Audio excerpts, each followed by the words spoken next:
Hey guys, thanks for showing up, appreciate it. What I'd like to talk to you guys about today really is a problem that a lot of people have in martial arts and you can't understand why the leveraging and stuff isn't working. And it's mainly due to the space involved between you and your opponent. You want to learn to be able to close the gap as soon as possible. Not allow your opponent to gain access to the end of their weapons. Okay, because that's where the most amount of force is going to be happening when the connection takes place, is at the end. So if you're able to get into your opponent with arms bent or legs bent, it'll be less of an effect once it connects. So we try not to be afraid of an opponent or a person being in front of us. We don't let the fear complicate matters. You get that real nervous feeling right before a fight. And that's just the adrenaline starting to run. We need to incorporate that into ourselves and be able to take that and use it to our advantage. For an example, I don't really like going to the outside of an opponent because it gives them the ability to get away or create space. So for example, if I have someone and we're in a confrontation, say I'm in a bar or a nightclub, and you go, hey man, I don't want nothing, and he can take a swing. Okay. Normally, we're out to the side. Okay, we come out to the side and we got everything we could work, we could do all the movements, we could do everything we can. But he still has the ability when he's punching and me moving to the outside for him to continue moving and going forward. And now we got to chase some guy. Okay, so we need to keep control of our opponents. And we do that by not allowing the space between us. So if I'm going to move to the outside of an opponent, I need to be here, right on top of the guy. No space involved. I have him completely where I need to. All my hands, all my legs, everything I need to close. So instead of, punch again, instead of moving it here, we got this space where you're going to want to do all your strikes. In reality, someone's going to be on top of you. They want your butt just as bad as you're wanting to take them. There's no uki and tori type of effect. So it's not a static situation. We want to try to gain access to the inside position. So just because we move to the outside doesn't mean we can't control the inside. Because with a simple scoop, we're here. These are where the throws take place, so we stay on top of our opponents at all times. Here. Even if we're moving to the inside, I'm in here, right? Once again, throw a punch. I'm coming inside. I want to grab my opponent. I don't want any space there at all. My weight is moving forward. As long as we can get his head past his heels, there's nothing there, just like basically what you guys just learned. So I don't have to do any throws or movement, I just have to move down. Because there's nothing there for his balance. Once he's here, I have all of these motions right here. I can use my knees, my hands, I can grab for the arms, I can do all the arm bars that I want and all the base stomps and everything because there's no space involved. Kicks work the same way with no space. I would much rather take a kick, go to get here and walk into it than allow him to extend it and try to get into my opponents. So if he's going to throw a kick, I'm moving directly in. I want to show you how to move to the outside and gain the inside position. Okay? So if we have somebody throwing a punch, this is going to the outside, correct? So we are completely on the outside of our opponent. Notice how close I am, shoulder to shoulder. From this position, we're just going to come in this way, and we're here. Now we are inside. From here, all kinds of stuff can take place. Right? So that's the first move I want everybody to work on. So if anybody wants to come up here and try this, I'll go through it one more time in this direction. Punch. In here. So I'm blocking to the outside, swinging close. Look how close I am to him. And grabbing and hug right here just like this. See this guy? This. Once again, in here, boom, hug, being close. No space here, no space here. Okay, punching, I'm still moving to the outside, and all I'm doing is taking one step and moving it again. This comes in this way. I'm still tight.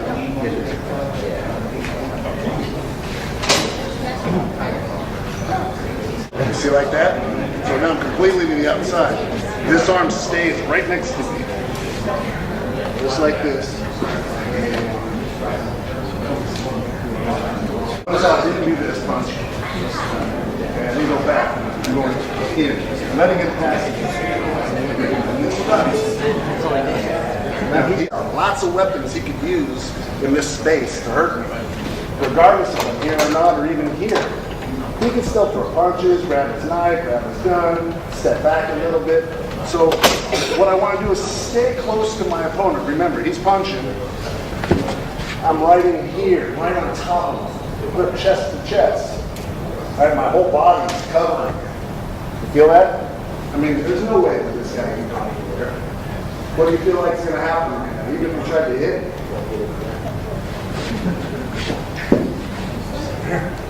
Except punch. I'm moving this way, letting my opponent go past me, kind of. Coming up. See this right here? Right underneath the nose. It doesn't take much of anything. Punch. Okay? We basically triangulate. Meaning we move in a triangular pattern against our opponent. Strike to the groin is the first strike. Next we're coming up and clearing, making sure nothing's here. Okay? We're bringing our hand up. Points right up to the ceiling. And straight down to the center of the back. Notice how where my hand is. Reaches straight down. Grabs here and snap. This is the movement, guys. Boom. Moving off. Here. Clear. Everybody, you can follow me, everybody. So I'm standing here. Triangulated, not forward. Okay. Triangulated, I'm straight to the groin. This is coming out and clearing, making sure there's nothing in the way. This other hand points up to the sky. Right up and straight down, palm facing you. Okay, that's what's going to access the elbow. Otherwise, you're hitting with the arm instead of the elbow. Okay, down. The hand that just hit drops, picks the neck up, and the other hand grabs the head and turns it. But the main thing is watch my movement, punch. What is the space? How am I on top of it? Look, no space even here. Okay. If there's no space, he can't move.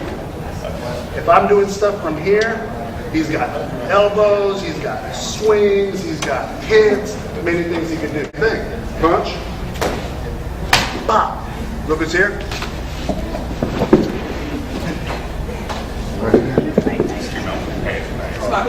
Anybody here tell me where the center of balance is? Right here, guys. Right here. It's your center of balance. It's the center of gravity. Okay? Your balance point is all through your equilibrium. You get hit in the ears, you lose your equilibrium, you get a little woozy, you can't function until you get that equilibrium right. So they always say, hit the head or whatever you do to the head, the body follows. Right? That's the principle why. That's where all your balance is, and the body wants to maintain what at all times? Balance, right? So we got to remove that issue from the equation. So as big as this guy is, if I go like this, I say walk forward.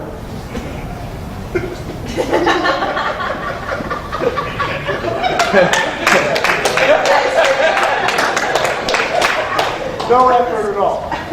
Even a small guy could use leverage to his advantage if he knows the balance points and where the balance edge is. If you're sitting here and even balance, a feather could go on one side and here you go. That's just the basic principle. Take the nose and arc it. Don't just push straight back. Arc it. If you try to really defend yourself using the moves that you typically learn in a standard martial art class, you might get injured. Combat and this class are completely different. In class, you learn the art form, okay, on how to apply things, but the application is not there until you're actually using it. Okay, so, and everything's constantly moving. So in a fight or an attack, it's a moving situation. It's not a static situation. It's not like I'm standing here and I say, okay, throw a punch.